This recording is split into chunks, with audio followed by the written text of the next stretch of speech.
where you look at the chart of male virginity, it jumps from 8% when the iPhone was invented, and then it immediately went up to 27% over a 10-year period. And that's due to the introduction of dating apps. And keep in mind, over 60% of relationships today are started online. For Gen Z, I'm going to guess it's higher. And This dating, is like the harem effect. It's like one exactly. high status male Yes. attracts all of the attention of the females, and the disparities there Yes. leave everybody else Exactly. like, oh, what are you, under 6'2"? Forget it. Yes. And I think I blame dating apps the most because if you were to go back to like 2015, this is a much healthier ecosystem. And there was still feminism, there was still all these other things, and then the dating apps and the screens. And when people give dating advice, the most common dating advice is go to group events, go to community stuff. But if you look at what the average Zoomer does, the average Zoomer spends 8 hours a day on screens. I think even independent from work. And so what that means is no one's going outside. Yes. And so if no one's going outside, that creates an issue. And I look at, It's the problem of, even from a parenting young kids perspective, if you want to send your kids outside yeah, and no one's outside's super boring. yeah, And so pretty quickly you're like, well, I put you in the backyard and you're there kicking dust around. And after 30 minutes, I kind of understand you don't want to stay outside because no one's outside. outside's a parking lot. And because people say, I mean, it also annoys me, people say, Rudyard, you should touch grass. And like, I've hiked the Appalachian Trail. I've lived in 7 countries. I've traveled around the country. I've done a lot of cool stuff. Going outside is what got me to believe this stuff because I talked to people outside and they were not satisfied. And outside, I was on the Tom Bilyeu podcast and I was in West Hollywood and I thought, I'm going to run a test. I'm going to walk around for an hour. And if there's a homeless guy in this wealthiest, if I'm going to sightsee the homeless in West Hollywood, one of the wealthiest neighborhoods in the world. And there was this homeless guy doing PTSD shakes and screaming, I want to hurt someone. And I thought, there's no reason for this. This neighborhood's very wealthy. You could choose not to have this guy here, but it's a sign that's outside. And Go outside. Oh no, I might have fentanyl needles thrown at me from a crazy person. fentanyl's Philly's greatest export recently. It's from Kensington. And Yeah. the so So the dating yes, situation is a complete catastrophe.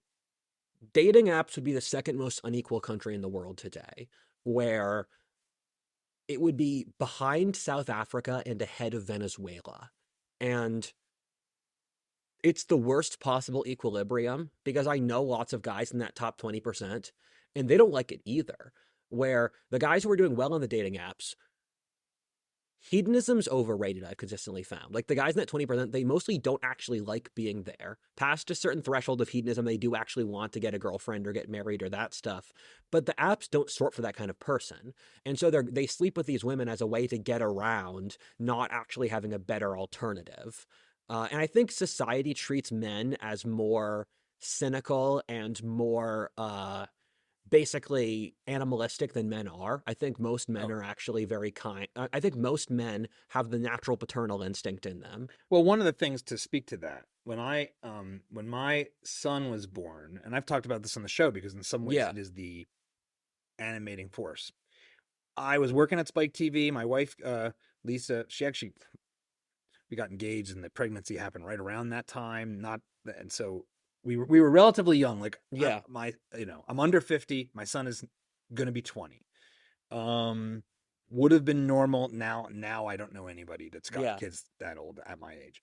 Uh, his that It was so exciting to become a dad. Yeah. It has been the thing that has anchored my reality. I don't care about my political opinions. I don't ultimately care whether my work succeeds or fails. All of that's gravy because of my family and because of especially my Oh. son.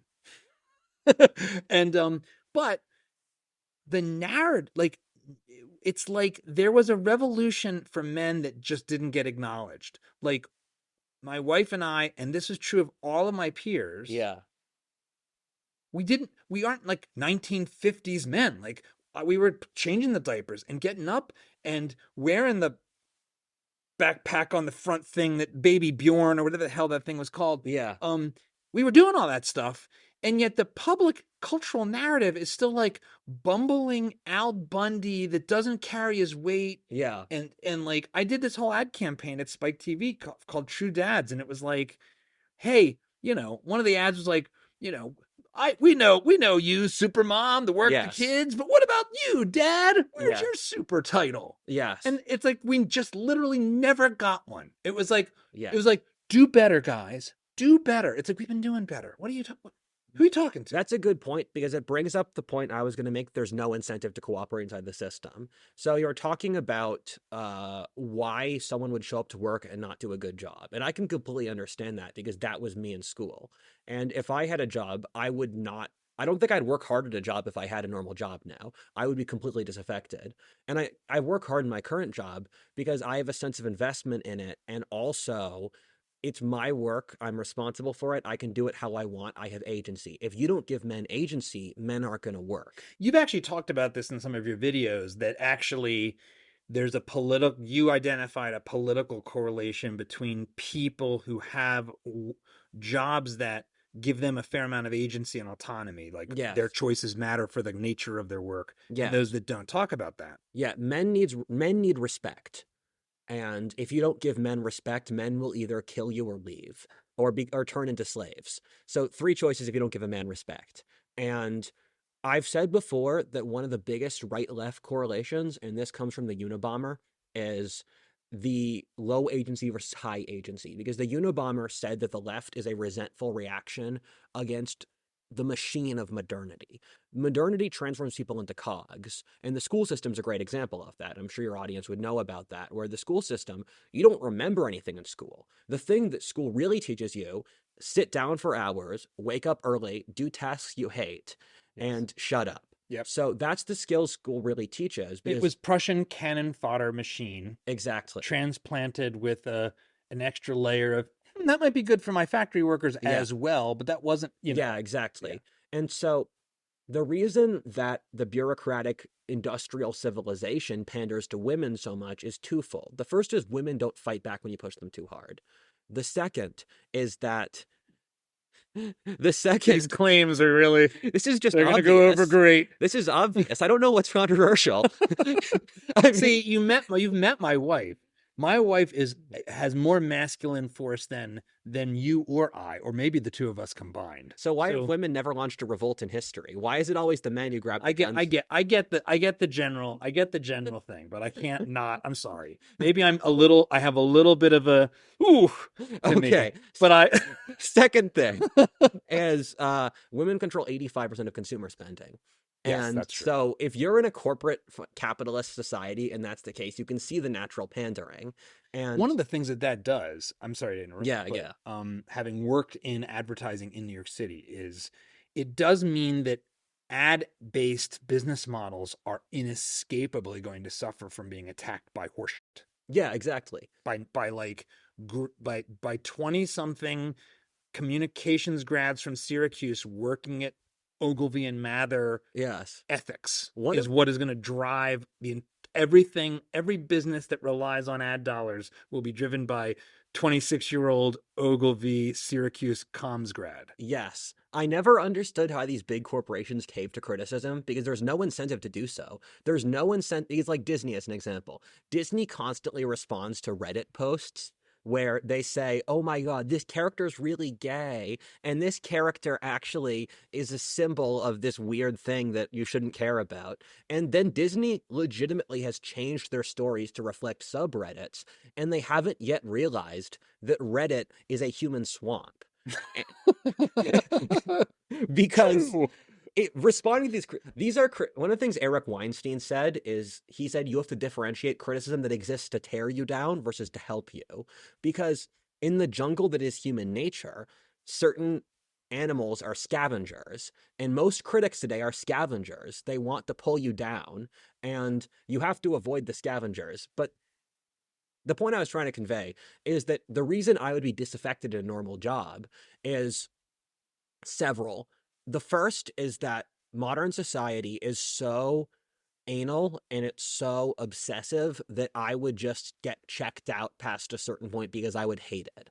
Where let's say I work at a job at I work at Best Buy, and I and they say just the level of hyper-specific control over the people involved means that if you're a young man, you're going to grow resentful of it. Where if you look at, I'm going to use Taylorism as an example. Taylorism is a theory of modern management that you should treat workers as robots. And if I remember the school system, which is a great example of this, when I was in fourth grade, the teachers called my parents in because I was drawing swords. When I was in fifth grade, my friends and I were playing board games, and we were arguing over a rule set, and the teacher said if we didn't clean up the argument immediately, they'd make us stop playing the game. This is just guys arguing over a rule. When I was in fourth grade with the sword thing, they told my parents, we're doing this because we're afraid you might be a school shooter.